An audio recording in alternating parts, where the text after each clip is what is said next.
Boa noite a todos, bem-vindos. Que diferença de voz, hein? Obrigado pelas presenças. E Jair é uma figura, eu brinco, ele é lendário, né? Cria de Dom Pedrito, adotado por Santana, mas não abandona a caixa d'água. Né? É também o nosso Papai Noel. Esse chapéu. Nós, todos os dezembros aqui do Edifício Palácio do Comércio, mais do que isso, é uma das figuras que eu tive orgulho de conhecer no Exército, tá? E é uma das figuras que mais se preocupa com algo que é fundamental, que é o nosso desenvolvimento pessoal e comunitário. Então, meu amigo, que este teu momento de divisão dos teus conhecimentos seja cada vez mais profícuo e consiga propagar o mesmo entendimento que tu tens, a mesma compreensão comunitária que tu tens, tá? Para todos que aqui estão para te prestigiar e que se multiplique para a nossa comunidade, para o bem da nossa comunidade. Muito obrigado pela parceria de sempre. Que assim seja.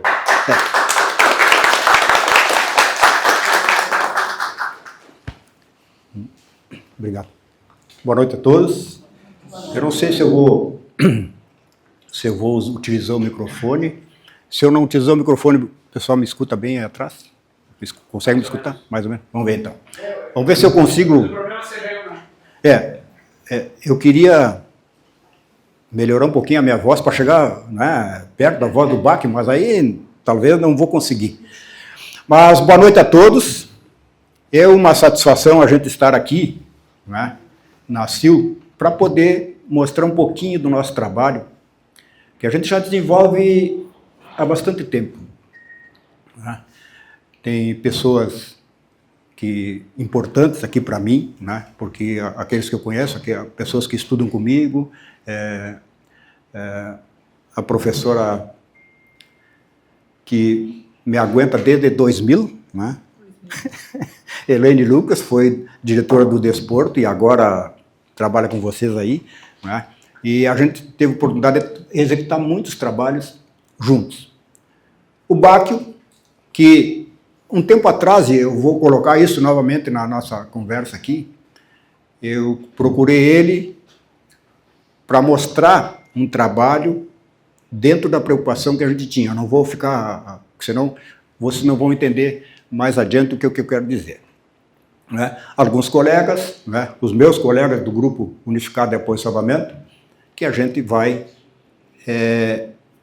conhecer a partir de agora. Eu não sei se vocês tiveram a oportunidade de olhar aquele númerozinho que está rodando ali no cardiômetro. Chamou a atenção de alguém? Sim, subiu aquele número do 7 lá. Mais do que isto, Um coraçãozinho que ele deu. pode, olha só, mortes por doenças cardiovasculares do Brasil, desde, né, olha só, hoje, 9 de junho de 2026. É um número bastante expressivo, não é? 176.708 e não vai parar de rodar. Já vai morrer outra. Se dão conta disto? Muito bem. O dia, coloca no dia, faz favor, Rafael, só para nós ter uma ideia se vai aparecer, porque o dia ali ele zerou, né? Mas olha só, hoje já morreram 889 pessoas do coração. Não é? Tira daí coloca para nós já no outro, na palestra. E aciona a estrelinha para nós, faz favor. Educação. Primeira coisa, nós temos que trabalhar de forma exaustiva, consistente, a educação o tempo todo. A educação que vai fazer com que a emergência muitas vezes não aconteça. E a educação vem antes da prevenção, que é o segundo passo, porque para saber quais são as medidas de prevenção e para saber como implementar essas medidas, E para ter a disciplina de implementar, eu preciso desse primeiro passo, que é a educação.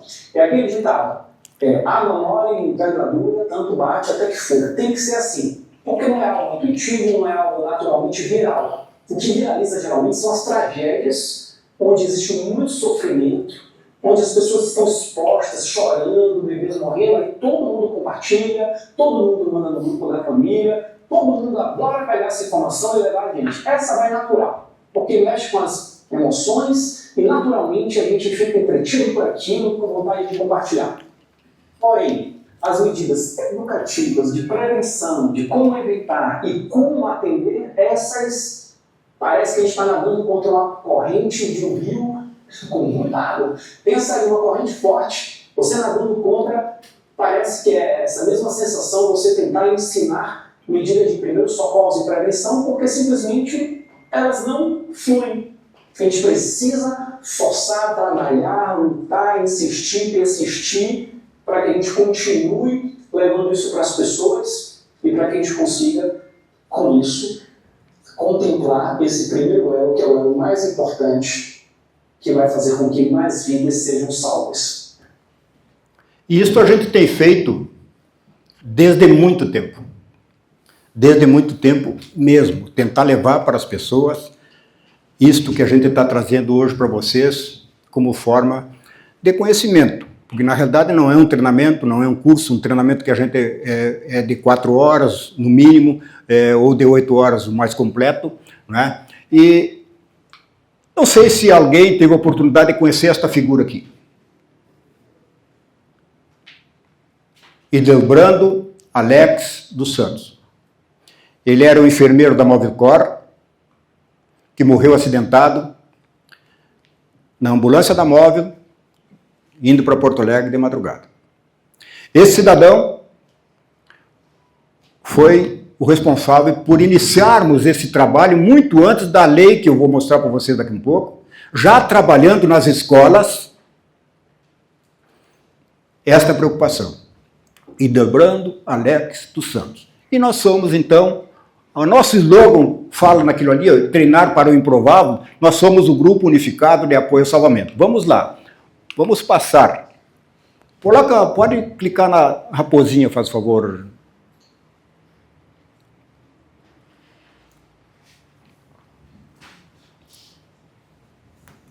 Vai bem para o início. Bem para o início. Bem para o início, Rafael. Lá em cima.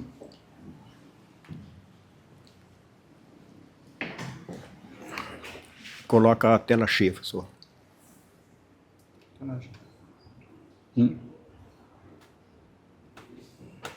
Que coisa.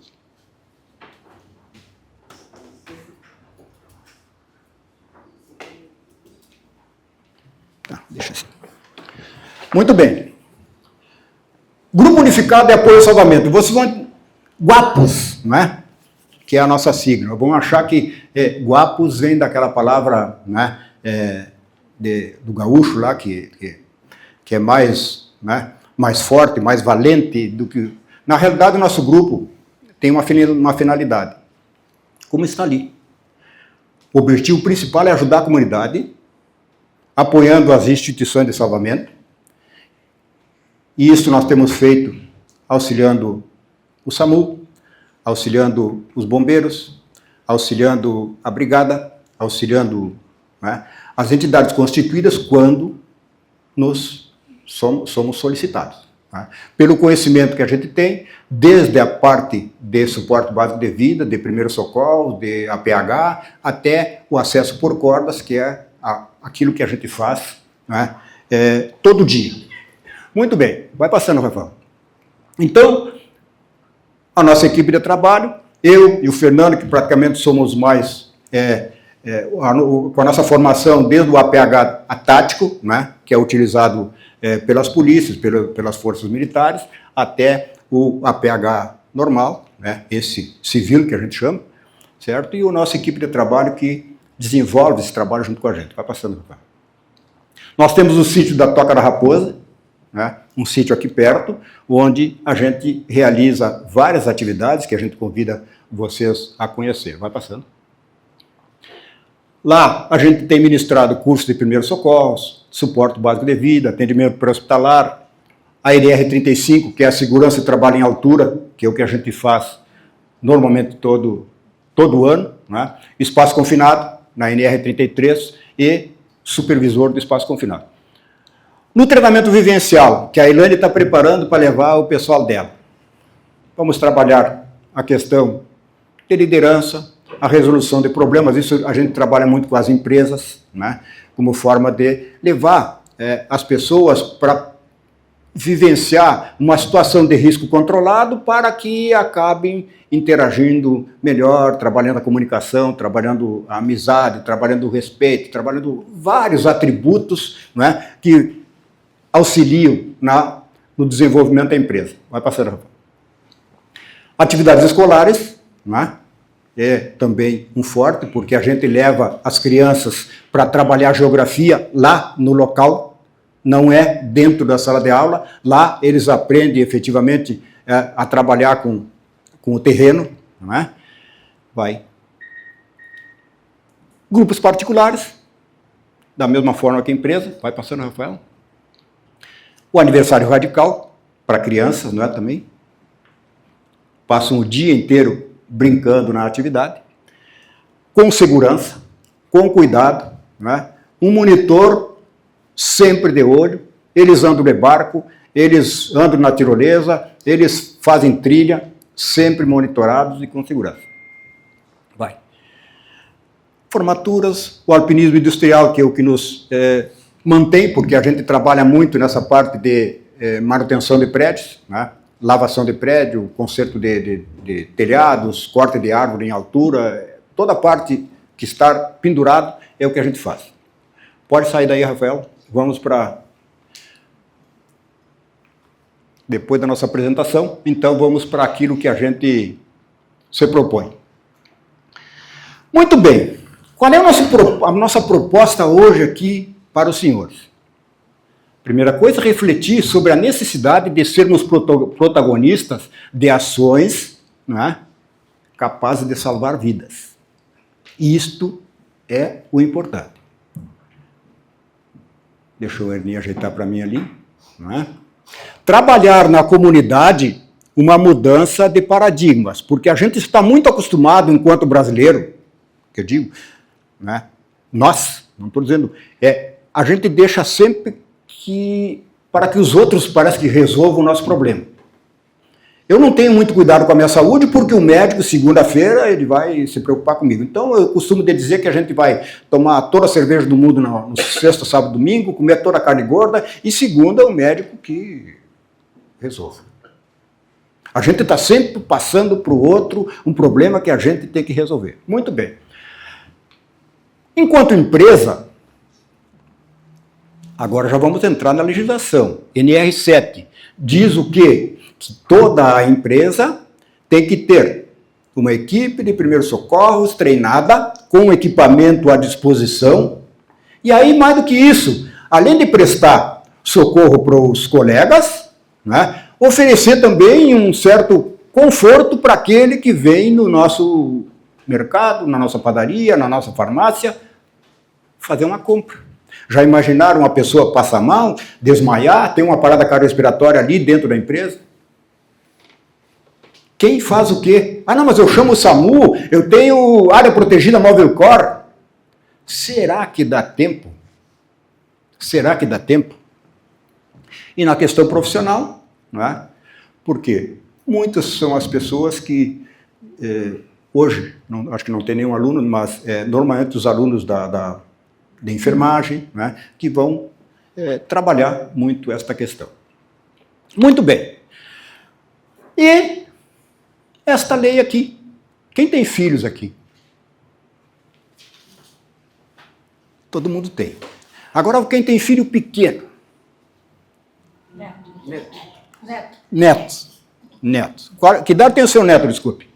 Eu tenho, a mais velha tem 13 e a menor 2. 2. A senhora já foi levá-la na escola? Não, porque ninguém mora aqui. Tá. Alguém que vai levar o filhinho, a filha, na escola? Aqui, Certo. a minha professora. A senhora, a escola aqui no Brasil, no Uruguai? Aqui. Aqui. Que idade tem a sua filha? Neto. Neto. Hoje por ele foi neto. Tá bem, tá bem. Mas ele é. Que idade?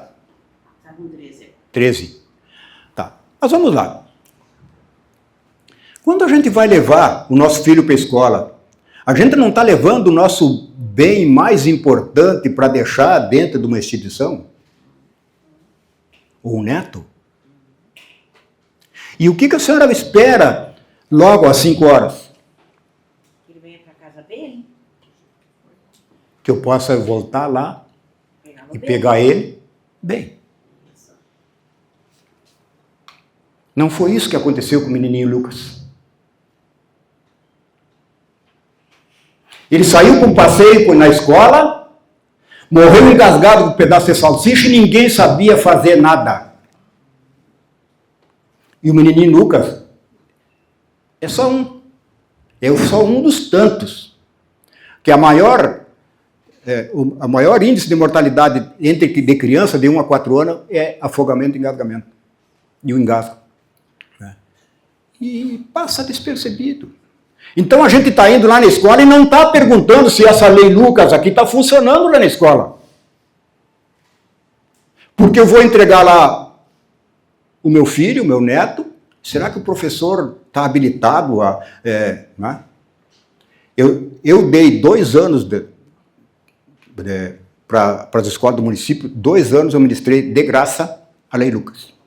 2 anos. Não conseguimos fechar os 3 anos, que fechou 100%, né? Mas a lei Lucas é o seguinte, que 30% do efetivo que trabalha na escola, desde o professor até a pessoa que faz a merenda, faz a limpeza, tem que estar habilitado a prestar primeiro socorro, tanto para os seus colegas como para as crianças. E não foi isso que aconteceu com o menininho Lucas. Né? E já sabem as consequências. E é por isso que a gente traz, pessoal, essa questão do suporte básico de vida ao conhecimento de vocês. Né? Vamos lá. Nada que eu falo aqui é o Dejair que inventou, o Dejair que montou, o Grupo Guapos, não. Isso aqui, ó, ILCOR, Aliança Internacional do Comitê de Ressuscitação. Certo? Da qual faz parte a American Heart Association, né? Associação Americana do Coração, é a que dita para nós os protocolos que hoje são usados no Brasil. Né? Tem outros protocolos, né? Nos outros continentes, mas o que mais nós usamos no Brasil é o American Heart. Tá bem? Vamos lá. E o que é suporte básico de vida? Olha só. Aquela manobra que eu vou fazer, quando eu tenho na minha frente uma pessoa que caiu, que está sofrendo, que está tendo uma parada cardiorrespiratória ou uma parada respiratória. Isto é suporte básico de vida. Muito bem, a nível logicamente, a nível básico. Porque isto é o que eu tenho que fazer até chegar o SAMU, até chegar o bombeiro, até chegar o suporte avançado. Nos Estados Unidos, que, digamos, é o chão, né, da American Heart, apesar dos recentes avanços, olha só, menos lá é um país que a gente entende como bem mais desenvolvido que o Brasil, né? Na teoria pelo menos. Menos de 40% dos adultos que têm uma parada cardiorrespiratória recebem a ressuscitação cardiopulmonar iniciada por leigos, que somos todos nós, né? E menos de 12% tem um DEA aplicado antes da chegada do sistema médico de urgência. Tá, mas o que é isto? Nós vamos entender. Que em 10 vítimas de parada cardiorrespiratória, somente 4 têm atendimento inicial ali já feito por qualquer pessoa, que a gente chama de leigo. Né? Nos Estados Unidos, por ano, morrem 20 mil bebês de parada cardiorrespiratória. E olha só, pobres, negros, hispânicos, mulheres estão na maior quantidade das vítimas. E além do quê? Do uso de opioides, que é o principal, a droga que mais usam nos Estados Unidos. Né? Tanto que nos protocolos, nós, por exemplo, nós como leigos, ou mesmo um técnico de enfermagem sem autorização do médico, ele não pode aplicar um medicamento. A gente sabe disso. Nos Estados Unidos, a naloxona, que é o que vai diminuir a ação do opioide, está naquelas máquinas que nem a gente compra Coca-Cola aí na rua. Lá, a naloxona está ali. O camarada chega com cartão, chega com uma senha, ele tira. Por quê? Porque os jovens, adultos, todo mundo usando droga, né? E a naloxona é o contraveneno. Muito bem. Se nos Estados Unidos, pessoal, nós temos esse problema, vamos transferir para nós. Não é? Que, como a gente conversava no início, a gente está sempre deixando que os outros resolvam o nosso problema. Não é? Vamos lá. Passando alguns conceitos fundamentais que a gente precisa de verificar. O que é esse trabalho? Qual é a importância desse trabalho de suporte básico de vida na sociedade e qual é a nossa missão, a nossa enquanto Grupo Unificado de Apoio e Salvamento, e com certeza vai ser de vocês a partir do momento que sair daqui. Né? Vamos passar rapidamente por uma cadeia de sobrevivência, né? Os 4 ritmos de uma parada cardiorrespiratória a gente não vai se ater muito, e entender os 4 passos que salvam vidas que qualquer pessoa pode fazer. Qualquer pessoa pode fazer. E aí, olha isso aqui, ó. A principal causa de morte em adultos. A principal. É o American Heart que está dizendo, não é o Dejair que está colocando isso aqui. É o acidente vascular cerebral e o infarto agudo do miocárdio. A maioria das pessoas que tem um infarto evolui para a morte súbita, que é aquela morte que não é esperada, que uma camarada, né, sentiu um infarto e acaba morrendo, né, rapidamente através do quê? De uma fibrilação ventricular ou uma taquicardia. A gente vai entender o que seja essa fibrilação, o que seja essa taquicardia daqui a um pouquinho. E o que a gente tem que fazer então? Procurar reverter esses ritmos, a fibrilação e a taquicardia, o mais rápido possível, para dar uma condição de sobrevida para a pessoa. Muito bem. Vamos lá. E a nossa missão, nossa aqui e de vocês daqui a um pouco, contribuir para zerar as mortes por PCR não assistidas adequadamente. Olha só, é muito forte. Zerar as mortes por parada cardiorrespiratória não assistidas adequadamente. Vamos entender. Vamos entender por quê? Porque o tempo é vida. Quem mora mais longe do centro da cidade aqui pode me ajudar? A prof mora perto da faculdade, né? Quem falou mais? No registro. No registro, no Prado, no Armo, tá? No Vilso. Eu moro. A senhora? Aonde? Eu moro no Armo. No Armo também. Tá, muito bem. Que tempo a senhora leva para chegar aqui no centro da cidade? Se eu ando de ônibus, eu levo meia hora. De carro a senhora já mais ou menos quanto?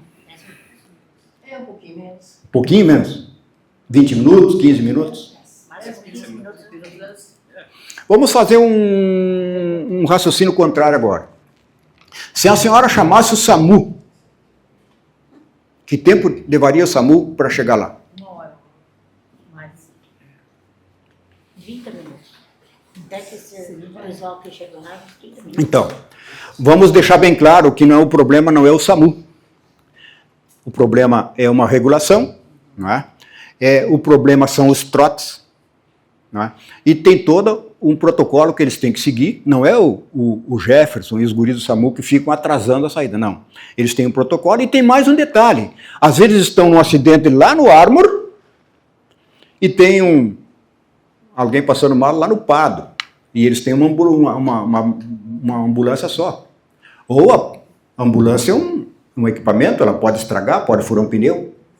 Não é? Então, vocês dão conta disso? Mas em termos de suporte básico de vida, vamos entender aqui que cada minuto de atraso em aplicarmos uma ressuscitação cardiopulmonar, o que é isso? Numa pessoa que está em parada cardiorrespiratória, cada minuto são 10% de chance menos.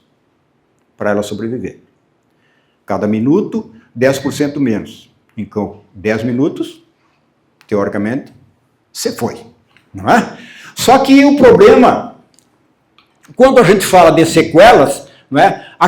Nos 4 minutos, a célula do coração, pulmão e cérebro já começa a morrer. Começa a faltar oxigênio, em 4 minutos a célula do coração, a célula do pulmão, a célula do cérebro começa a morrer.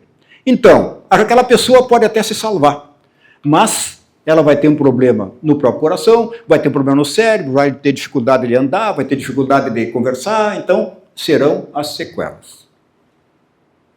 Certo? E o que é não assistidos adequadamente, então?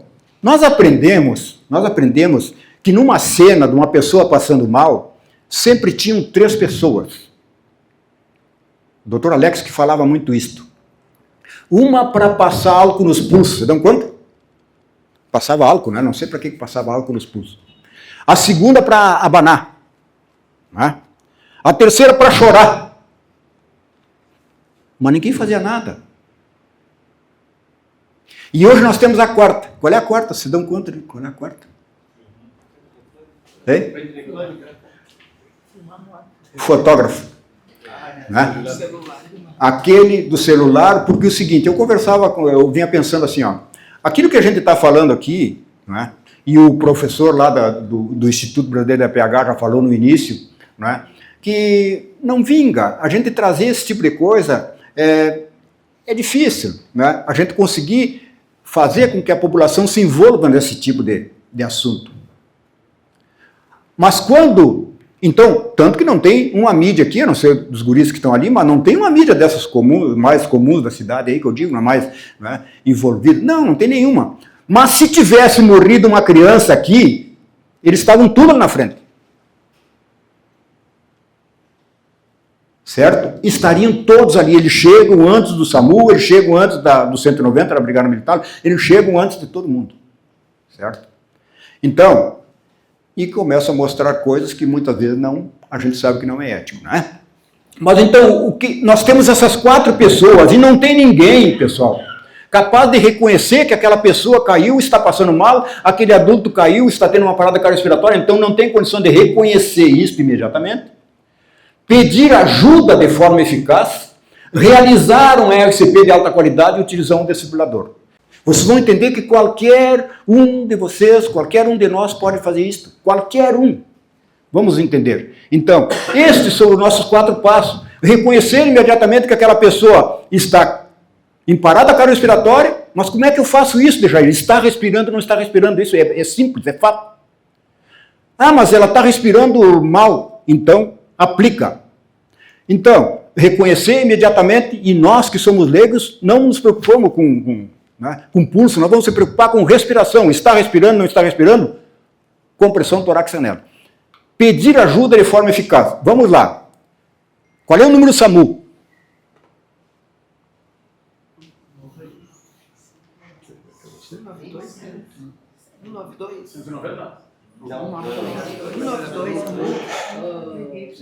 Viram, pessoal?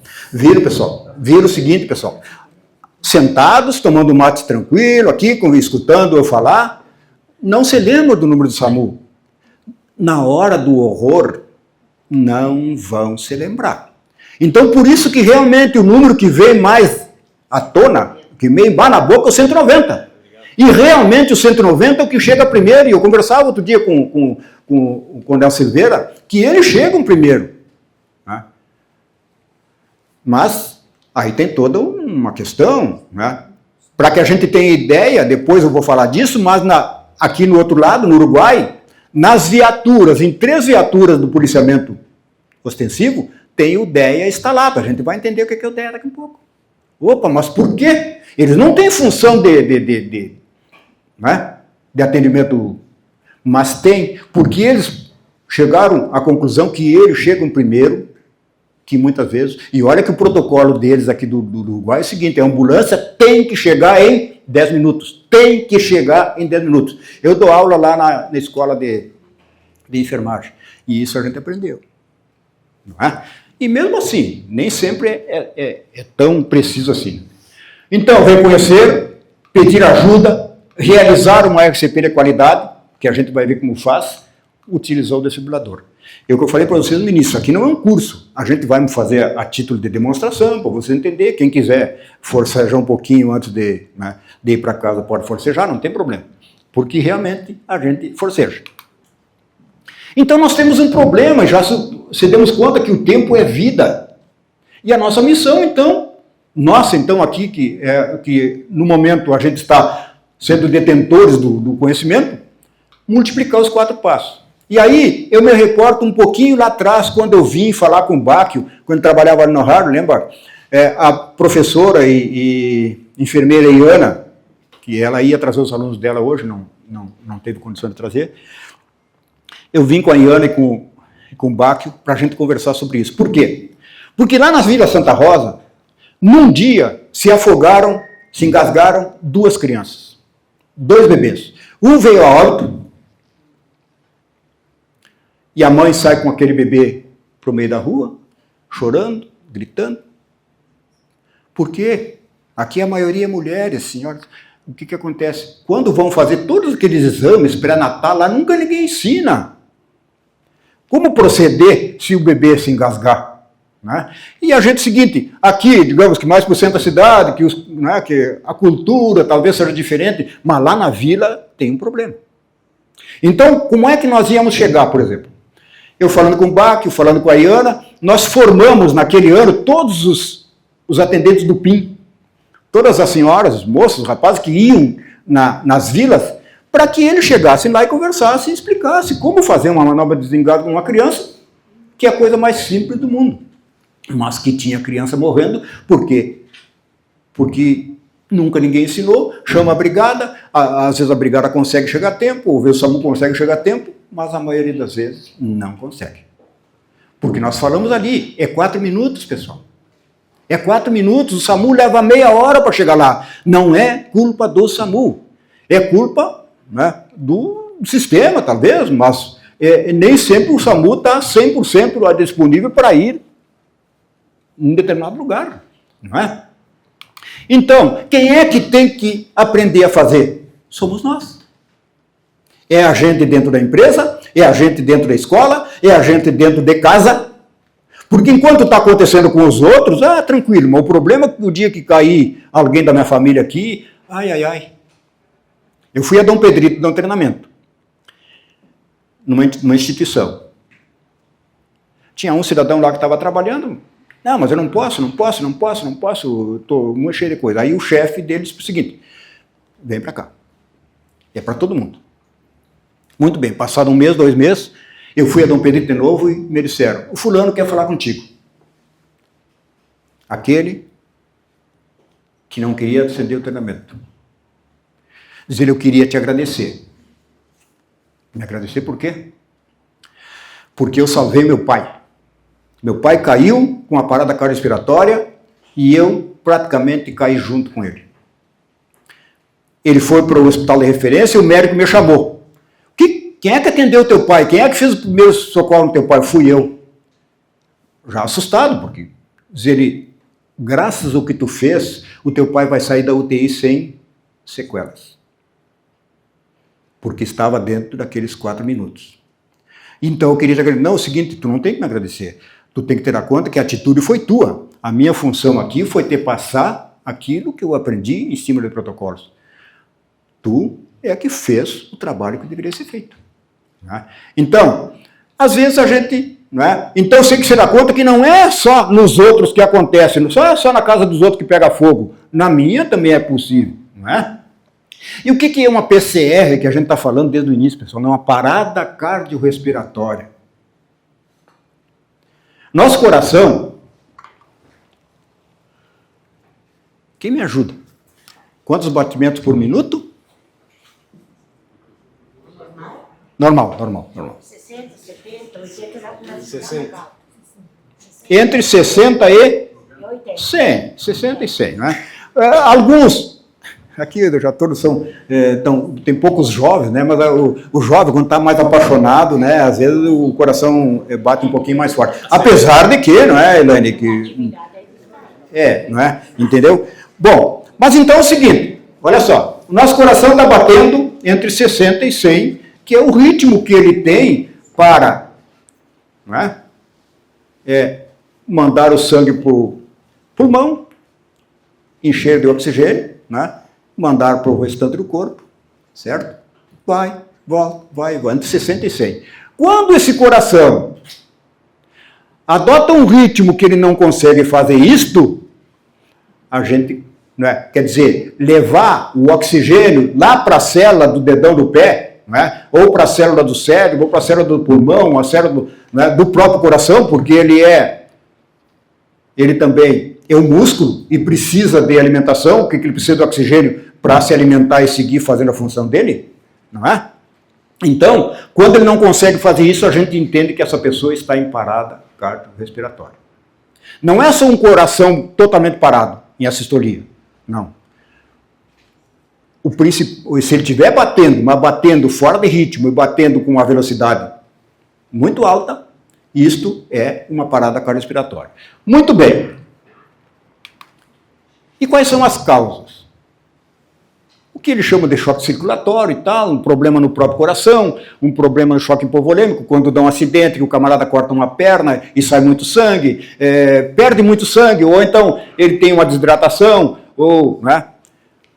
Quer dizer, o coração ainda está batendo, a parte elétrica está funcionando, mas ele ainda não tem mais sangue circulante para levar lá no choque distributivo, com choque anafilático. O que é um choque anafilático? Né? Pode ocorrer lá no gabinete do dentista, e eu duvido que vocês me digam que determinada clínica dentista que tenha um DEA, não tem, certo? Pode ocorrer um funcionário nosso que está trabalhando lá, que levou uma picada de abelha, que saiu daqui, um motoboy daqui do centro da cidade, foi lá no São Paulo, levou uma picada de abelha pelo capacete, e ele morreu nos pés do senhor lá. Por quê? Choque anafilático. Já tivemos caso aqui da cidade, da pessoa implantar um dente, adoecer na sexta e morrer no domingo. Choque séptico. Uma bactéria vai para o organismo, né, vai para o sangue, e a partir dali é um problema. Uma embolia, né, vai nos dar um choque obstrutivo. Mas isto, né, é uma teoria para a gente entender e para a gente colocar que as coisas acontecem no nosso meio e a gente fica assim, ó. Né? Quem faz atividade física ali, eu já sei que todo mundo faz aqui. Né? Mas agora eu vou apertar a Elaine. Né? Eu pergunto para vocês, qual é a academia que exige que, para mim me inscrever, todos os exames, né? Exame do coração, exame não sei o que é, exame disso, exame daquilo. O Conselho Federal de Educação Física determina que seja assim. Por quê? Fatores que podem desencadear. Olha só. Há 1 ano atrás, 2 anos atrás, um rapaz foi correr a maratona de Porto Alegre, caiu morto. Mas como o cara é atleta? Agora, 2 semanas, Miguel, era o halterofilista, estava levantando peso na academia, pum, caiu morto. Mas como? Doenças cardíacas persistentes, não diagnosticadas, excesso de esforço físico sem avaliação médica, desidratação, distúrbio eletrolítico e a questão das substâncias anabolizantes. Isso é todo dia. Todo dia. Eu até ia para uma academia lá e quando eu cheguei até me surpreendi, que a moça, a senhora lá me disse o seguinte, o senhor vai ter que se apresentar aqui para mim com um exame. Eu tive que ir lá no Dr. Márcio, né, para fazer um exame, um check-upzinho lá para levar. Tá? Certo? E aí vem o tal do infarto, que é mais comum. Né? Começa na parte do inverno e tal, começa dor no peito, braço, ombro, irradia e tal. O que é o tal do infarto? O que eu falei? Né? As células também do coração, que é o músculo, se alimentam de oxigênio. Quando há um entupimento numa artéria importante e que deixa de passar esse sangue rico em oxigênio, o que ele faz? Ela necrosa, causam dano no músculo do coração, e o que vai acontecer com o coração? Ele vai ficar trabalhando mal. Ele vai, né? Ele vai tentar cumprir a função dele, mas uma parte está morta. Aí vem uma taquicardia, uma fibrilação, e nós já temos uma parada cardiorrespiratória. Certo? E o que a gente tem feito ultimamente? Não, mas como é que eu faço o procedimento do infarto? Ainda está respirando, ainda está tranquilo, eu boto dentro do carro e vou levar. Se no meio do caminho a pessoa apagou, perdeu a consciência e não está respirando mais, eu boto ela para fora do carro, no meio da rua, e vou fazer compressão torácica. Porque é o que vai salvar ela, a não ser que eu já esteja entrando no hospital. Muito bem. E aí, o que eu falei para vocês da cadeia da sobrevivência, da American Heart, ano 2025, atualizadíssima do ano passado, 1, 2, 3, 4, 5, 6 elos. O primeiro elo, que nós já falamos lá atrás, reconhecer a PCR e pedir ajuda. Reconhecer essa parada cardiovascular. Como é que eu reconheço, Dejair? A pessoa caiu ou está caída, não está respirando, e está inconsciente e não está respirando, parada cardiorrespiratória. Como dizem no linguajar deles, vamos entrar para dentro dele. O que é? É fazer compressão torácica. Não é? O elo 2 é realizar uma RCP de alta qualidade, com compressões e ventilações. O leigo não faz aquela ventilação boca a boca, certo? Mas o treinado, né, o socorrista, obrigatoriamente vai fazer. Nós usamos algumas proteções, né? Temos o ambu, certo? Temos o equipamento, mas se tiver que fazer a ventilação boca a boca, vai ter que fazer. Tá certo? E a desfibrilação precoce. Por que tem amarelo? Porque aquilo ali é o que qualquer um de nós tem condição de fazer. Qualquer um de nós tem condição de fazer. Talvez assim, ó, agora a gente vai entender a questão do DEA, não é? Mas também não adianta vir o 6, o 5, o 4, pode vir a NASA. Se nós não fizermos isso aqui, ó, reconhecer a PCR e aplicar uma RCP de qualidade. Então, pode vir o SAMU que vier. Se passou o tempo, né, e a gente não fez nada, pode chamar o... Né? Então, a parte mais importante é esta aqui, ó, o 1 e o 2. Reconhecer, pedir ajuda e aplicar uma RCP de qualidade. Certo? Então, o que acontece? Mesmo assim, mesmo que tenha o DEA disponível ali naquela porta ali, eu chego e coloco o DEA e o DEA vai dizer assim, ó, choque não indicado, inicia a RCP. Ele vai falar com a gente, vou falar com a gente aqui depois. Ele explica tudo. Então, a gente só tem que... Então, qualquer um, ele foi confeccionado para trabalhar para qualquer pessoa, até mesmo a criança, saiba utilizar. Não é? Então, esses três são o que está pertinho de nós e que a gente tem que saber.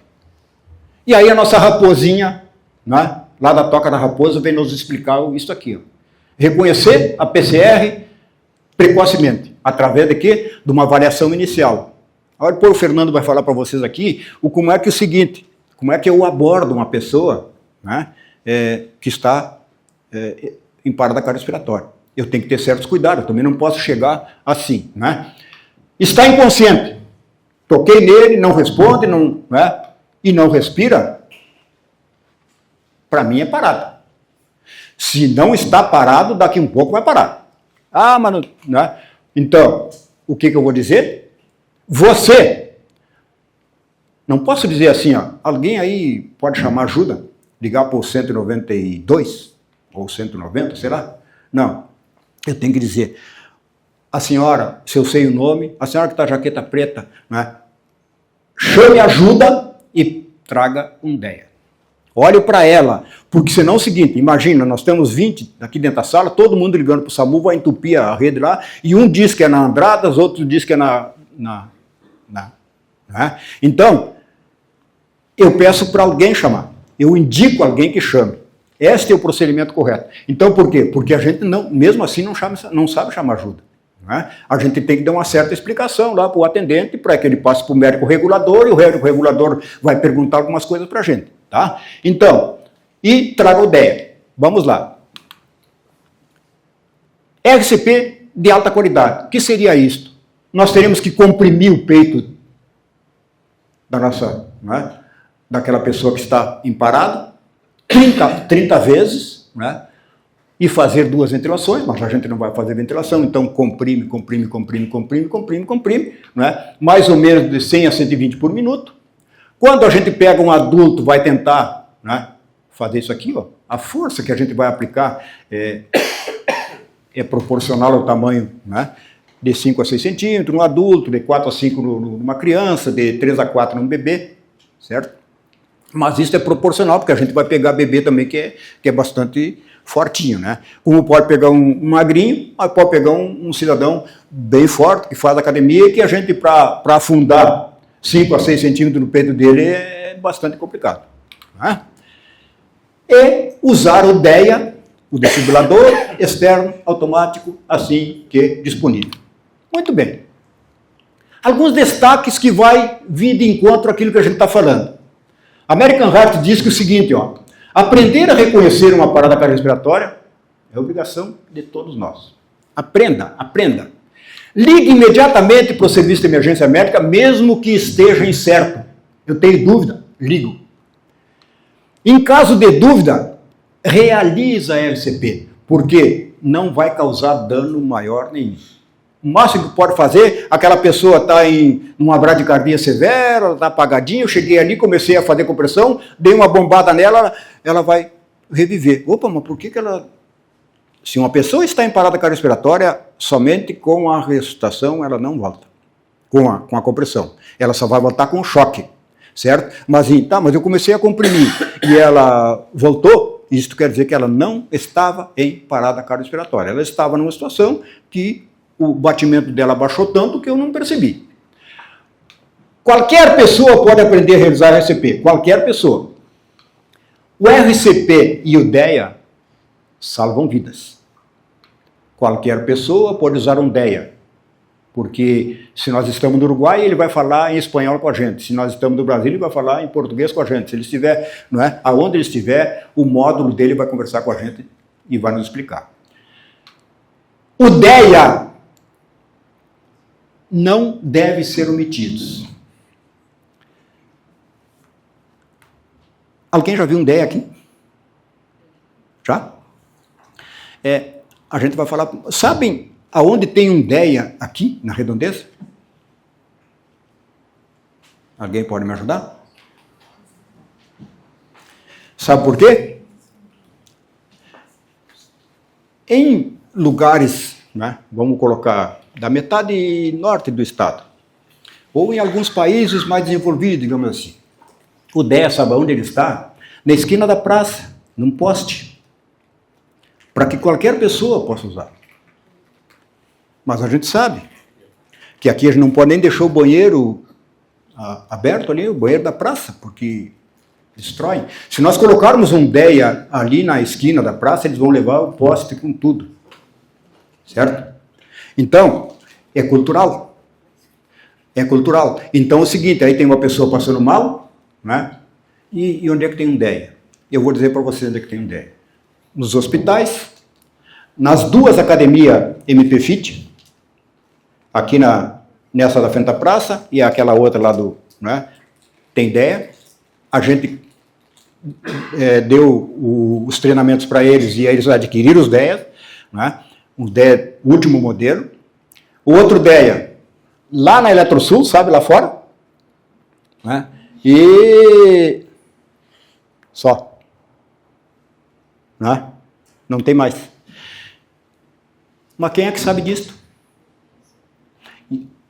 Mas o DEA, o que ele está dizendo é que o DEA não deve ser omitido. Se tem algum mercado, ele está lá a 7 chaves, que ninguém controla, porque ninguém pode mexer. Ah, não tem mais aqui no Uruguai. No Cineri, se vocês olharem atrás dos caixas, está o DEA ali. Não é? Se vocês olharem atrás dos caixas do Tata, do supermercado Tata, está o DEA ali. E ele está ali, não é para enfeitar, ele está ali para ser usado. Tem uma manutenção. Nos próprias academias, ele sabe, o Pedro, é Pedro da academia ali, né? Ele diz o seguinte, ele pode dizer que no entorno, nessa vila, no bairro onde eu estou, os DEA é para ser utilizado no bairro.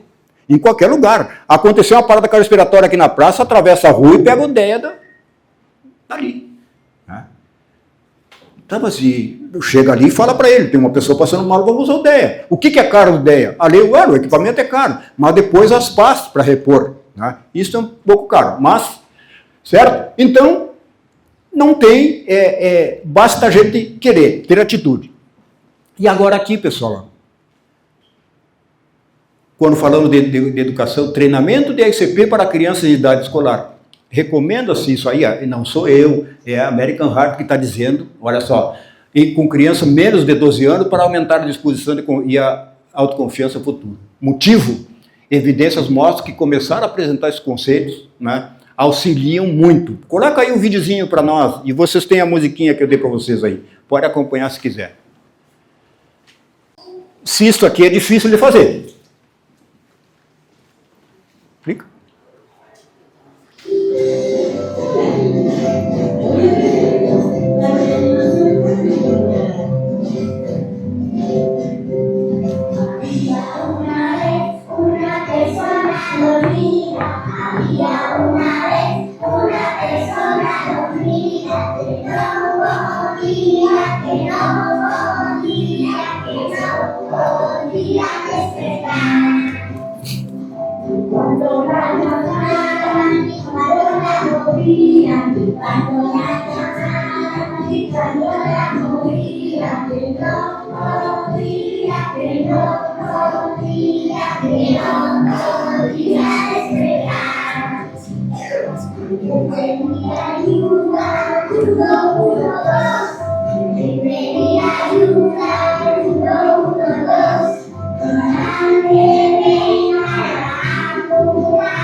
É difícil de fazer isso?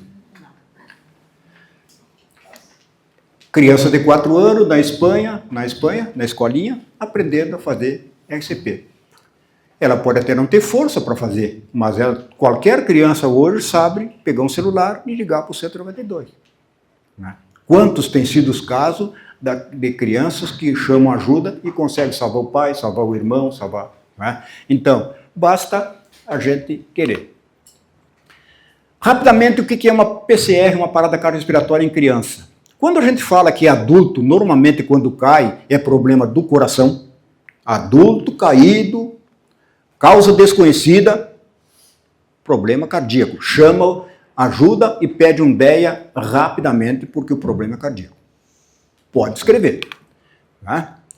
No lactente, normalmente, há aspiração de corpo estranho, que dá o engasgo, ou então o afogamento mecânico mais quando lá na piscina, que vários casos têm acontecido de criança, então eu falei para vocês, a morte de 1 a 4 anos, normalmente nas piscinas, né? A Sobrasa, a Sociedade Brasileira de Salvamento Aquático, está nos dizendo todo dia isto, né? Então, mas o bebê não come nada, né? O bebê se engasga, ele se afoga com uma bolinha de ar que fecha a glota. E Fechou a glota e a mãe não sabe fazer nada, nunca ensinaram para ela, não é? O que vai acontecer? Ela sai desesperada ali, passa aqueles 4 minutos, passa 10 minutos, ela não faz nada, coisa simples de fazer, e entrega o bebê aqui no hospital morto. Não é? Porque ela, não é a culpa dela de não ter aprendido, né? Mas então, eu acho que está na hora da gente conseguir levar isso aí. Então, a principal etiologia da PCR, né, é a hipoxemia, quer dizer, a falta de oxigênio no cérebro. Tá?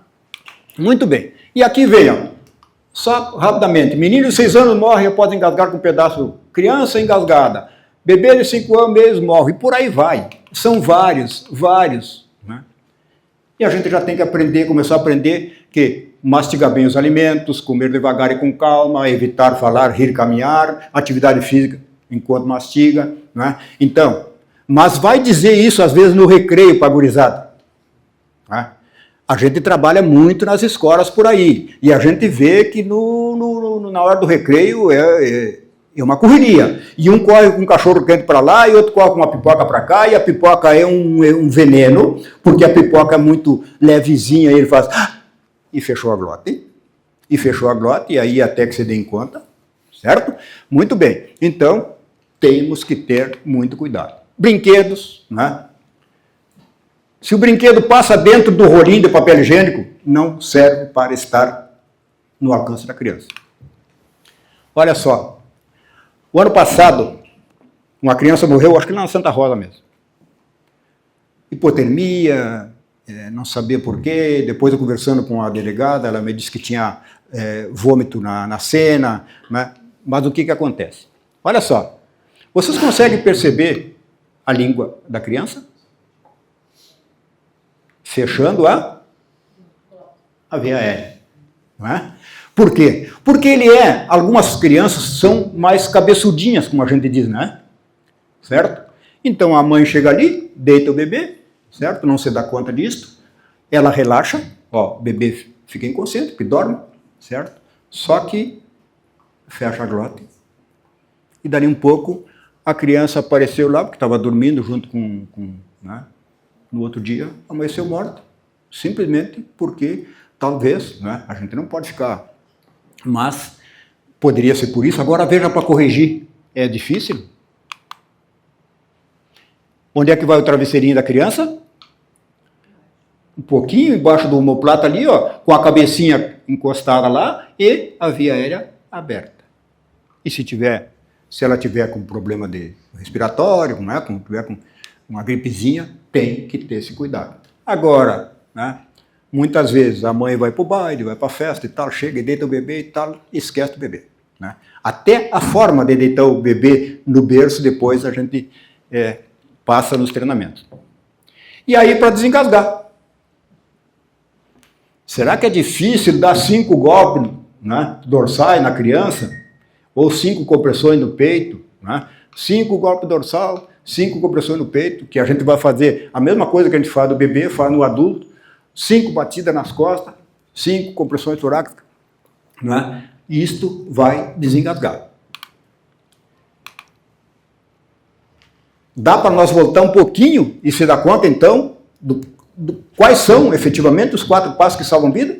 Primeiro, reconhecer a parada, imediatamente pedir ajuda, RCP de qualidade, com compressão e ventilação, mais compressão, então, e a desfibrilação precoce. Vamos lá. Isso que eu falei para vocês aqui, a gente vai mostrar aqui na prática agora depois, tá? Com o bebê e então não se preocupe que a gente vai... Uso do DEA. Eu já falei, né? O que é o DEA? É um equipamento inteligente, projetado para reverter uma parada cardiorrespiratória. O nosso coração é uma máquina elétrica, certo? Tá bem? E ela fica funcionando, certo? Quando ela tem algum problema elétrico, não é? O que vai acontecer? Ela vai ter uma fibrilação ou uma taquicardia, e o DEA, a função do DEA é justamente corrigir isso. De que forma? Não é? Então, ele detecta, quando a gente aplica o DEA numa pessoa, ele faz um eletrocardiograma naquela pessoa. E ele entende o seguinte, se ele entender que está em fibrilação ou taquicardia, ele vai dizer, não é? Choque indicado, certo? A gente vai ver agora aqui. O coração, na fibrilação, ele vibra de forma desorganizada, né? Então, é como se fosse um saco cheio de minhoca, né? Uma minhoquinha andando para cada lado assim. Na taquicardia, os batimentos rápidos e anormais. Esses são os dois ritmos que ele vai detectar e vai reverter, certo? Nós temos outros dois ritmos, que é a sistolia e que é a atividade elétrica sem pulso. O que é atividade elétrica sem pulso? O coração está batendo, normal, a parte elétrica, mas não tem sangue. Um acidente e o camarada perdeu todo o sangue. Ou na sistolia, que é aquele no filme diz assim, ó, bip, né? Ah, mas não tem mais nada para fazer? Tem. Lembram das leis de Newton? Todo objeto parado, né, tende a ficar parado, até que alguém dê um empurrãozinho. Né? Me lembro de um corcel que o Bacchio tinha, né, que tinha que empurrar todo dia para pegar. Né? Então, o que a gente tem que fazer? Empurrar, vai pegar num pistão só, mas vai chegar o DEA, vai chegar o SAMU e vai corrigir aquilo ali. Então, se está parado, a gente vai empurrar até fazer pegar, certo? Entendeu? Então, não é assim, não. Ah, não, está morto. Só tem um cidadão que pode dizer que a pessoa está realmente morta, né? Que é o médico. Né? O outro não tem condição, a não ser que, né, o SAMU chega, o camarada já faz 2, 3 dias que está ali, duro e tal, né? Mas, mesmo assim, quem pode definir é o médico. Então, o DEA aplica uma desfibrilação, quer dizer, ele manda uma carga diferente daquela que está elétrica do coração, o coração para por um momento, reseta aquele coração e o nosso inusual, que é o comandante do coração ali, né, o mestre da banda, começa de novo a comandar o coração para que ele volte a bater normalmente. Tá? Isso é o DEA. Rapidamente, rápido para lá. Aí nós temos a legislação. Na legislação federal tem somente um projeto de lei lá de 2023, que ainda até hoje não conseguiram definir. Mas nós temos a lei estadual, de 23 de dezembro de 2008. Essa está funcionando. E a gente vê eventos, com 3.000, 2.000, 4.000 pessoas, vai ver onde é que está o DEA mais próximo.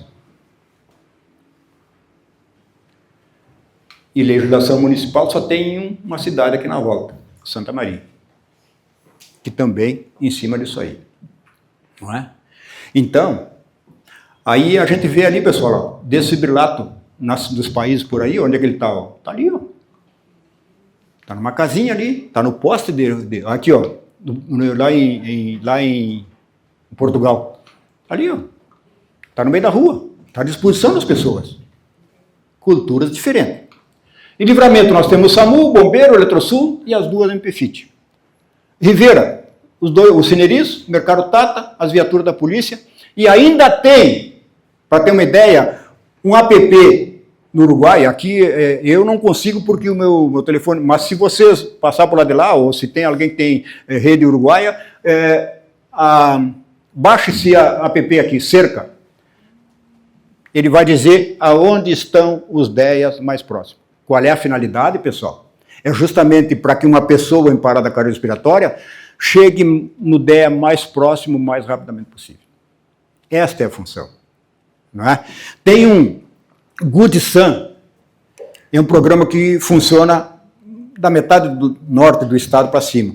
Good Sun, o bom samaritano. Qual é o bom samaritano? A gente, enquanto socorrista, se inscreve ali como socorrista.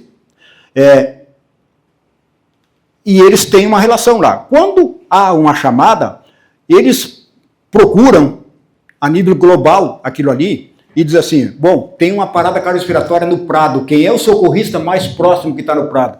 Fernando. Não é? Quem é o socorrista mais próximo da Urcamp, o Dejair? Quem é o socorrista mais próximo da Fulano? Então, ele vai acionar aquele. Por quê? Lembra que nós temos 10 minutos e 4 minutos? Essa é a função da coisa. Good Sun. Não é? E para que serve o choque? Justamente o que nós estávamos falando. Ele para a atividade elétrica do coração que está desorganizada e volta, não é, a bater, não é, normalmente. Claro que as coisas não é tão simples assim. Não é? O cara estava num baile, estava dançando, teve uma parada cardiorrespiratória, veio o DEA, desfibrilou, segue dançando de novo. Não é assim. Não é? Tem todo um procedimento, vai ter que ir para o hospital, o DEA vai, o choque vai deixar ele com dor no corpo e tal, né? Vai ter que ter todo um procedimento, né, do pós. Então, não é tão simples assim, mas a gente vai dar sobrevida para a pessoa. E é possível que a gente vá, com certeza, salvar aquela pessoa. E aqui estão. Reconhecer a PCR, reconhecer a parada cardiorrespiratória através de uma avaliação inicial, pedir ajuda de forma efetiva, 192 mais o DEA, realizar a compressão de alta qualidade e usar o desfibrilador externo automático. Isto que a gente tem que saber fazer. Vou mostrar o DEA para vocês, como ele age.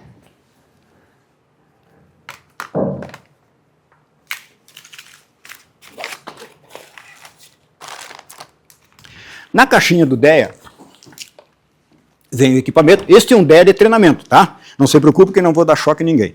Não é? Mas ele tem as pás. Não é? E tudo é autoexplicativo. Ele diz onde é que o cara tem que fazer. E quando eu ligo ele começa a conversar comigo. E se eu fizer o procedimento errado, ele vai me chamar a atenção. Não é? Olha só. Eu tirei as pás.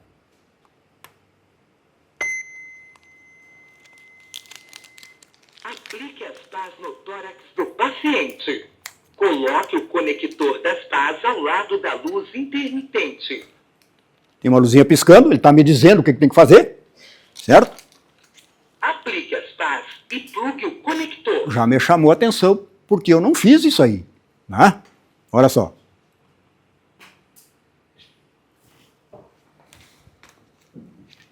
Aplique as pás e plugue o conector. Agora eu vou colocar o... Analisando o ritmo cardíaco. Está fazendo o eletrocardiograma Não toque no paciente. Tá? Choque recomendado. Opa, está fibrilando ou está em taquicardia? Carregando. Ele carrega as baterias internas. Mantenha-se afastado. Eu não posso tocar na hora do choque, porque senão eu vou levar um... Pressione o botão piscante para liberar o choque agora. Choque liberado. Inicie a RCP. Agora eu vou fazer o quê? 30 compressões, 2 ventilações, se for o caso. Né? Olha aqui, nesse ritmo. Ó. Apertando. Quando é que eu vou parar? Né? Eu só vou parar a hora que chegou o SAMU ou a hora que eu não aguentar mais, que eu cair por cima do paciente. Certo?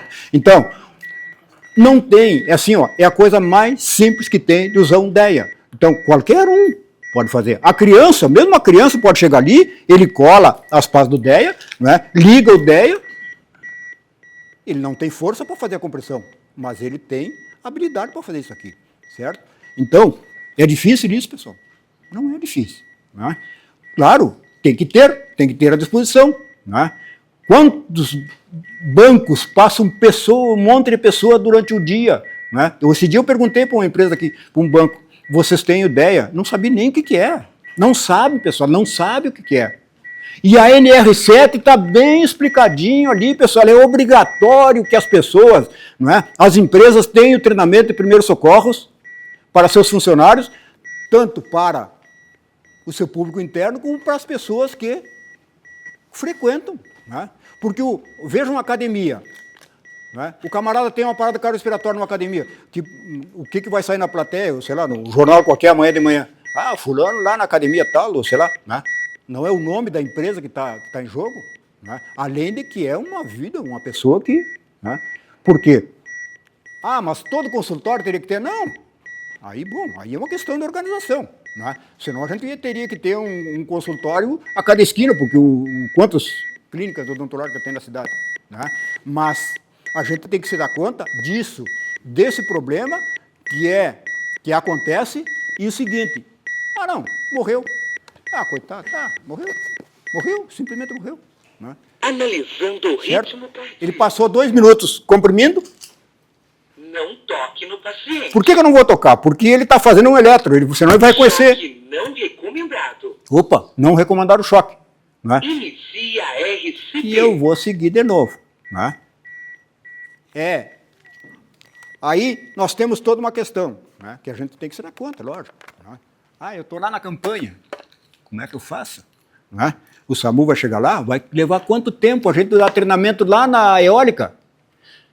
É 1h e 45 minutos para chegar lá de carro.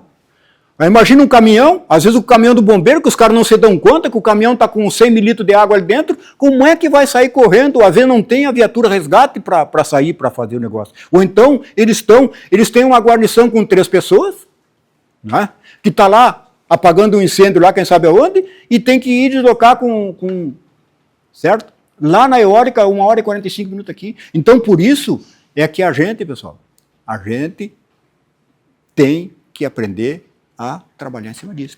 Né? É uma coisa simples, vocês viram que não tem mistério nenhum, né? Basta a gente, né?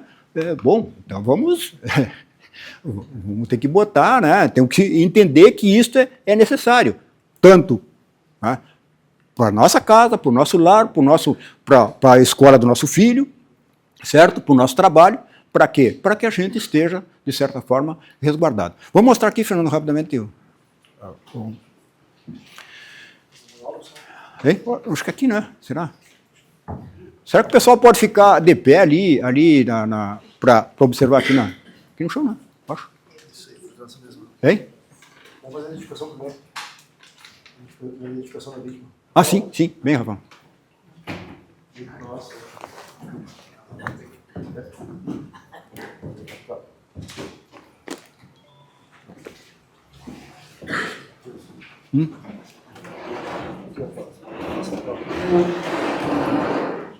Aqui, Rafael.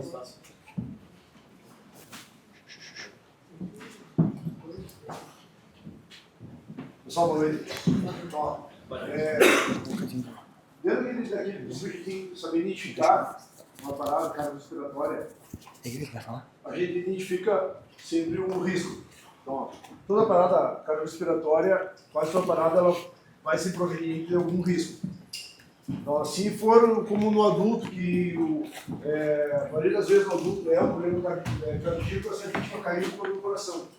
Mas a gente tem dentro de casa 3, 4 fatores que vão levar a parada cardiorrespiratória. Então, desde um choque, e a gente lida 100% de eletricidade do caso, tudo hoje é com eletricidade, desde o carregador, o telefone carregando, não manda choque, se ele estiver bem, se o carregador não tiver um problema, se a rede estiver normal. Então, ó, um choque elétrico vai levar uma parada cardiorrespiratória que vai fazer com que o nosso coração pare. Um engasgo, um adulto engasgando, uma criança engasgando, vai ver o bloqueio da respiração, vai começar uma parada respiratória. Quando o meu sangue para de receber oxigênio, ele vai acontecer o quê? Ele vai começar a parar os órgãos nobres, vai parar o coração, vai haver uma parada respiratória, vai levar a parada cardíaca. A criança, e acontece em muitos casos de criança quando já está 1 ano, 2 anos ali caminhando, gatinhando, quantos casos a gente já viu de criança afogar dentro do vaso sanitário, dentro do balde que estava com roupa, ela vem e cai de cabeça para dentro, há uma parada respiratória e vai haver a parada cardiorrespiratória. Então a gente tem, primeira coisa, se preocupar sempre com a segurança da cena. Eu vou socorrer alguém, eu tenho que me preocupar com a segurança da cena. Um próprio acidente na rua, alguém colidiu de moto, caiu, eu vou atender aquela pessoa e um carro cruzou por cima de nós. E acontece isso direto.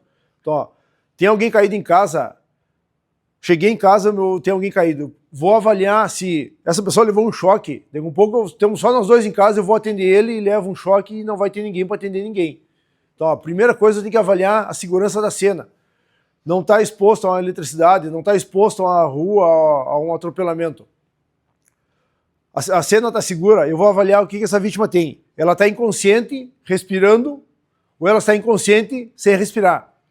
Então, eu vou avaliar para nós, a gente vai avaliar o seguinte, se ela está respirando, se ela não está respirando. Eu não tenho o tato, não tenho a destreza e não tenho tempo para pegar batimento.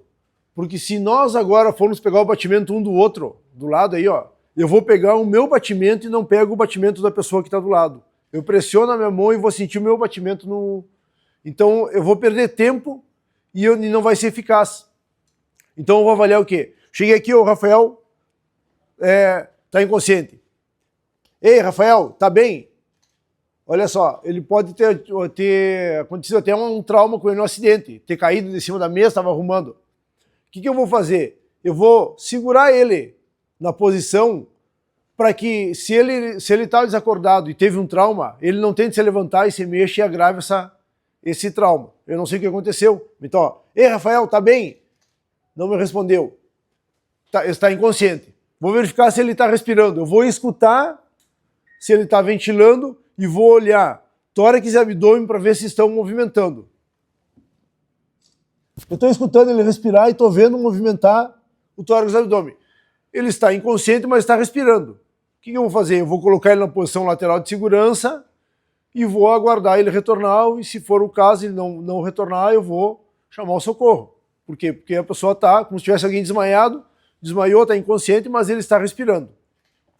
Se essa vítima não estiver respirando, então, ó, ei, Rafael, tá bem? Não respondeu. Opa, não vejo respiração, não escuto respirar. Ou aquela respiração agônica. Eu considero que não esteja respirando. Então, ó, identifiquei que essa pessoa não está respirando. Opa, eu tenho uma parada respiratória. O que eu tenho que fazer? Eu vou ter que providenciar o socorro e começar compressão torácica. A parada respiratória, pelo engasgo, pelo afogamento, ela vai fazer uma piscina agora e mergulhar, fazer uma apneia. Eu acho que todos nós aguentamos 1 minuto sem respirar, tranquilo, porque eu estou consciente e eu estou controlando a situação. No engasgo é muito rápido, o adulto sabe que se ele está se afogando ele vai morrer, se ele está engasgado ele vai morrer. Ele queima muito rápido aquele oxigênio residual e daí ele vai ficar inconsciente pela falta de oxigênio e vai levar a parada do coração. Então, ó, o que eu vou fazer? Se eu estou sozinho, eu vou ter que chamar o socorro, 192, vou deixar ele meu telefone no viva voz e vou interagindo com o atendente. Ó, e como eu vou pedir o socorro vai fazer a diferença. Eu estou atendendo uma vítima, está inconsciente, não está respirando, eu vou começar a manobra da RCP. Quem está lá do outro lado sabe, a pessoa sabe o que está fazendo. Agora, tem alguém caído aqui, eu não sei o que é, não sei o que houve, eu não sei onde é que nós estamos. O problema do trote, vai demorar para chegar esse socorro. Então, ó, se tem mais gente na sala, eu vou pedir socorro, vou pedir que seja feito socorro. Vai, que faz favor, liga para o 92, pede o DEA, diz que a vítima está em parada. E eu vou começar a compressão. No ritmo de 30 compressões, 2 ventilações. Aonde eu vou fazer a compressão? Entre os mamilos, no osso externo. Então, ó, o nosso coração, ele está no meio do peito, nessa posição.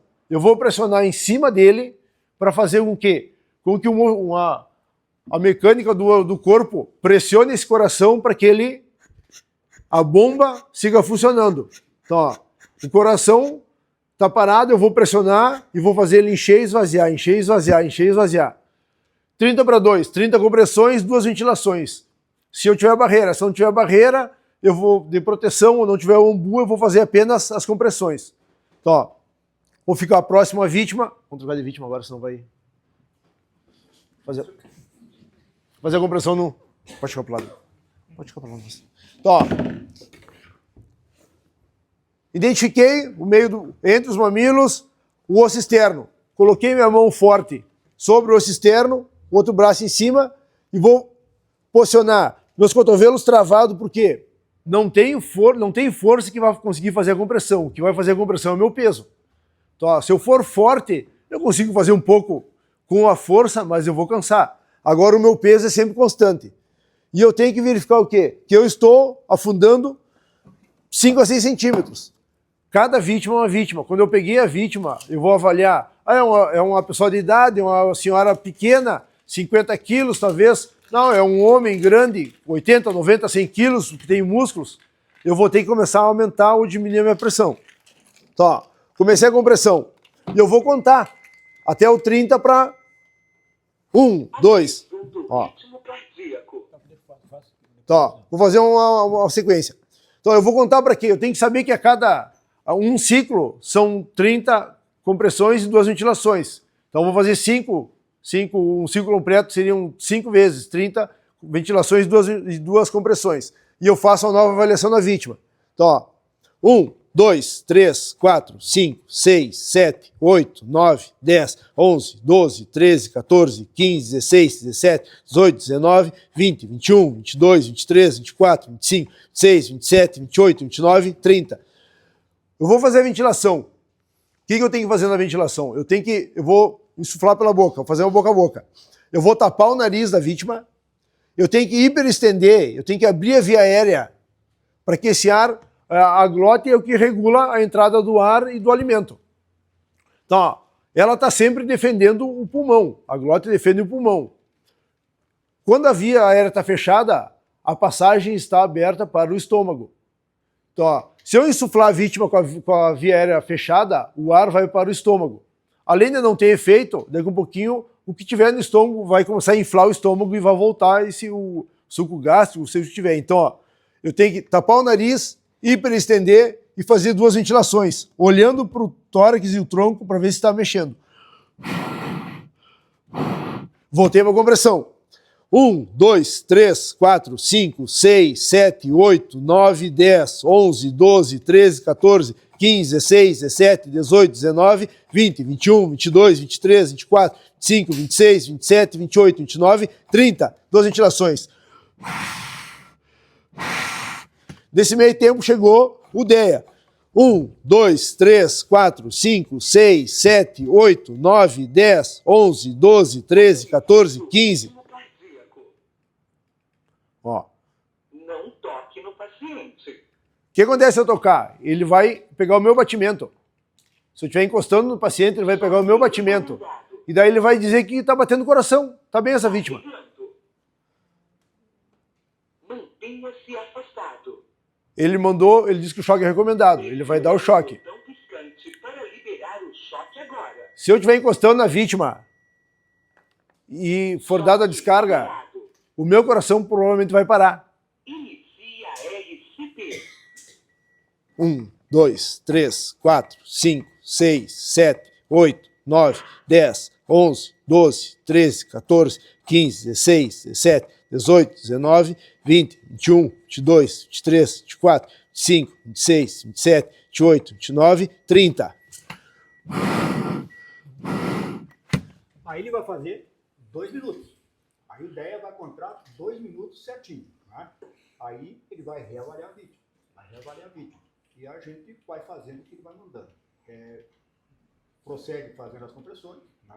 Vai fazendo as compressões, vai fazendo as compressões. Mesmo que a pessoa volte, ele vai dizer, faça mais uma série, porque ele precisa, até o coração começar a trabalhar autônomo, né? Ele vai precisar das compressões. Ele não vai seguir funcionando naquele momento exato.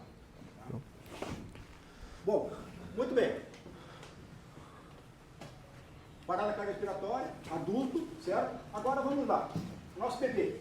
Rapidamente o Bob já está controlando o melhor para mim. Ele está com vontade para cá, mas eu acho que ele não foi hoje assim. Né?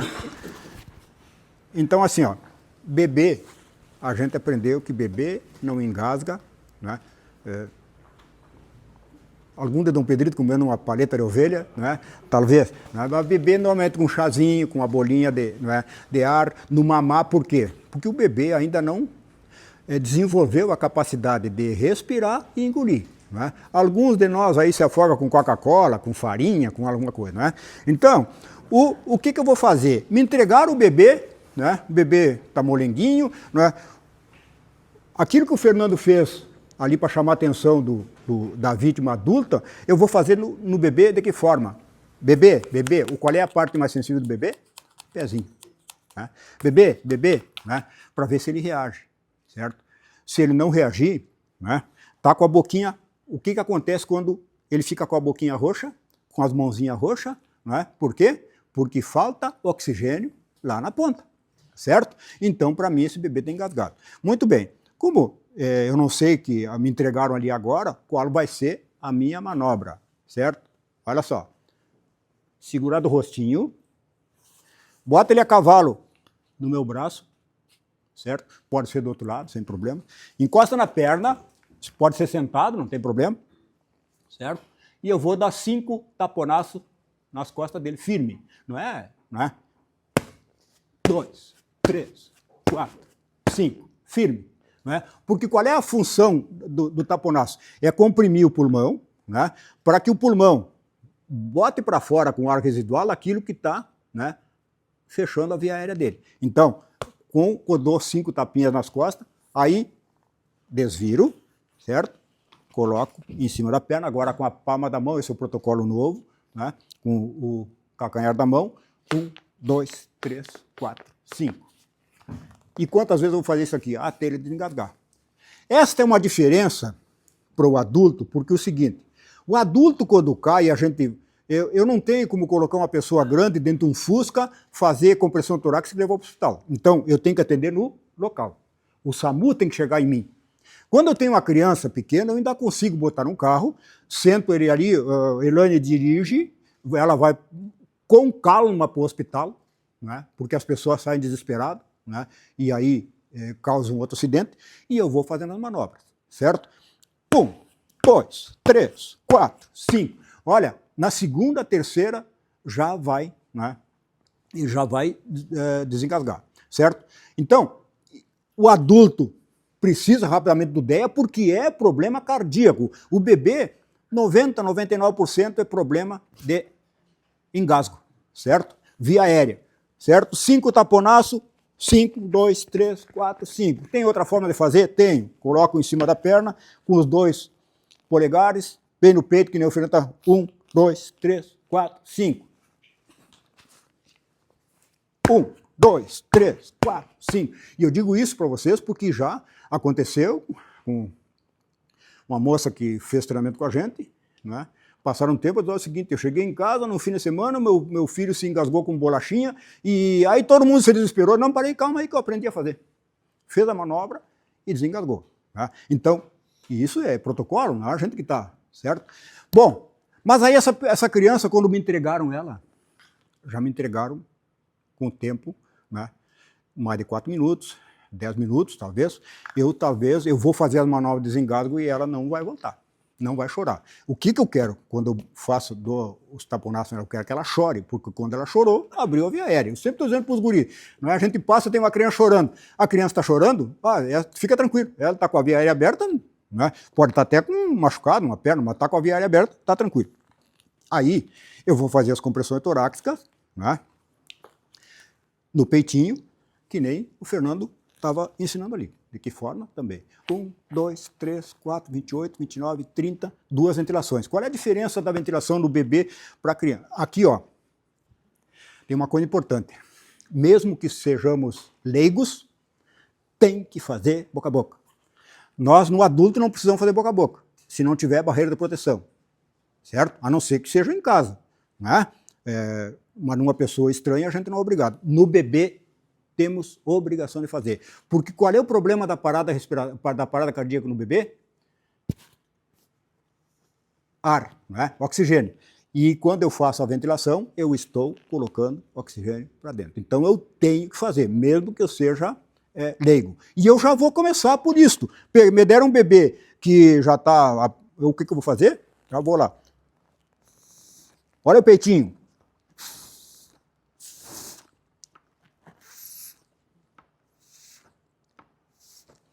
Eu tenho que soprar 5 vezes, né?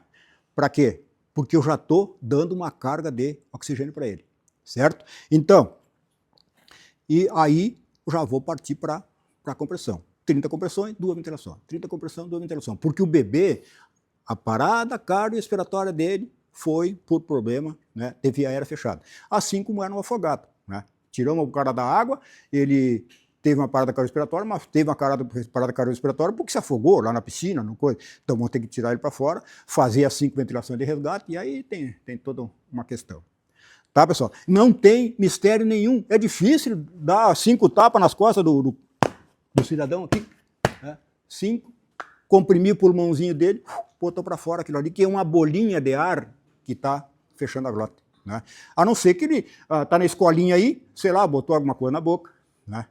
Então, já vai ter outros procedimentos, depende do tamanho da criança, como é que eu vou fazer, eu vou me agachar atrás dele, ou então vou botar em cima de uma cadeira, então tem todo Mas isto aqui é o procedimento para com bebê, tá? O restante a gente nos treinamentos a gente mais completo, 4 horas, 8 horas, a gente mostra com mais detalhes. Certo? Muito bem. Posso parar, Báquio?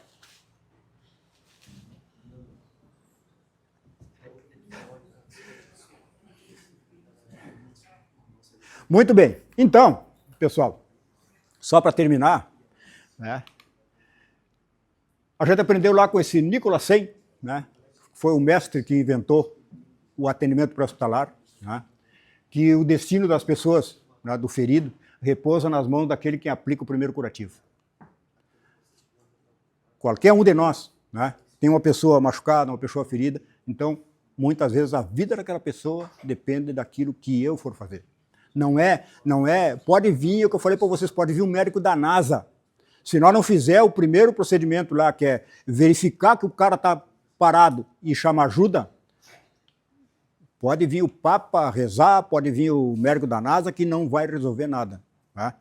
Certo? Então, o destino dos feridos repousa nas mãos daquele que toma a primeira atitude.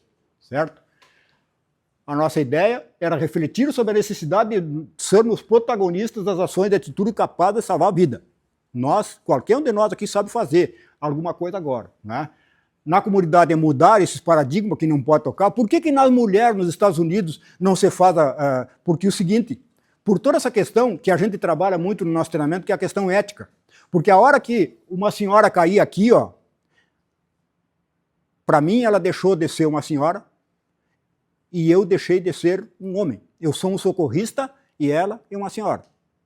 Ela é uma vítima, uma paciente, certo? Eu vou ter que abrir a roupa dela, vou ter que expor ela e colar as pás do DEA. Certo? Nem que depois eu pego uma roupa, coloco por cima e tal, mas eu tenho que fazer isso. Então é o seguinte, por que as mulheres nos Estados Unidos? Porque, mas eu não posso tocar. Não posso tocar, porque vai tocar no seio, porque vai tocar no corpo, porque vai não sei o que morrer. Então, né? Onde é que está a questão ética da coisa, certo? Aí, eu pobre, ninguém quer saber fazer, né? Deixa aqui, né? Preto, hispânico, né? Não sei por que toda essa questão deles lá, né? Que isso aí é protocolo, os caras vêm dizendo que a quantidade de mulher que morre, por quê? Porque as pessoas não fazem, não querem se envolver, e agora há pouco, esses dias eu estava olhando, né? O bombeiro, não sei por que cargas d'água, está numa fotografia que está até bem estranha. Ele levou a mão, não sei por que, ele está de luva, uma luva de um bombeiro para quantos graus de temperatura, e eu não sei se sem querer ele acabou tocando no seio de uma vítima. Mas tão uma polêmica na internet, né? Não sei, eu não posso defender nenhum lado nem outro, não sei, mas assim, ó, o camarada está ali, chega e toca aí, mas sempre tem com perdão da palavra, um desgraçado para tirar uma fotografia, não é? Na hora, mas será que o cara não tem outra coisa para fazer? Né? Então, aí entra toda essa questão de ética do jornalismo, ética das coisas, porque por que eu tenho que ficar mostrando? E a gente lá em casa fica perguntando assim, mas qual é a placa da moto que se acidentou? Né? Eu digo a placa da moto, a mãe sabe, né? É o meu filho, certo? Ela larga o fogão, o feijão no fogo ali, ó, sai, bota fogo na casa, ela pega um carro, mata 2, 3 pessoas na rua, certo? Ou se mata, né? Por quê? Pela irresponsabilidade de um cidadão que publicou determinada coisa. Né? Então a gente tem que ter muito cuidado com isso, certo? E a gente trabalha isto, né? A gente trabalha isto bastante no nosso treinamento. Muito bem, certo?